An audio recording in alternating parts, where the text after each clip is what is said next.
நிச்சயமாகவே உங்கள் ஆண்டவர் வந்து பெரிய ஆண்டவர் தான்மா. ஏன்னா வந்துட்டு அவரோட காரியங்கள் எல்லாம் அவர் நினச்சி பார்க்குறாரு.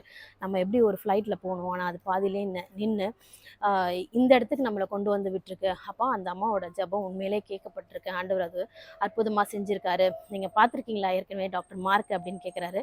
அவங்க சொல்கிறாங்க, இல்லை நான் பார்த்ததே கிடையாதுன்னு சொல்லிட்டு. அவர் நான் தான் மார்க் டாக்டர் அப்படின்னு சொல்லிட்டு அவர் வந்து அந்த சர்ஜரி ப்ரொசீட் பண்ணுறாரு.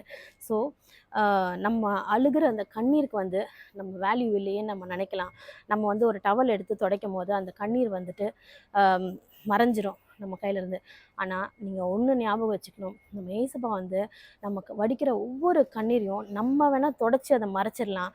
ஆனால் ஆண்டவர் வந்து அதை துருத்தியில் வந்துட்டு அது ஒரு பாட்டிலில் வந்து ஒரு சொட்டு கண்ணீரையும் வந்துட்டு அவர் சேர்த்து வைக்கிறார். அவர் எண்ணி கணக்கில் வச்சுருக்காரு அப்படின்னு சொல்லிட்டு நம்ம பார்க்குறோம். சங்கீதம் 126லையும் அதே தான் சொல்லுது.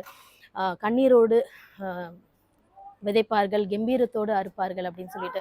ஸோ என்றைக்குமே நீங்கள் நினைக்காதீங்க நம்மளோட கண்ணீர் வந்து வேஸ்ட்டாக போகுது, நம்ம அழுது அழுது ஒன்றுமே நடக்கலை அப்படின்னு நினைக்காதீங்க. நிச்சயமாக ஆண்டவர் வந்து எங்கேயோ போகிற டாக்டர் மார்க்கை கொண்டு வந்து அந்த அம்மாவுக்கு கொண்டு வந்தவர் நம்மளுக்கும் அவர் ஏற்ற நேரத்தில் நம்மளை சந்திக்க வல்லவராக இருக்கிறாரு. Thank you and Jesus loves you.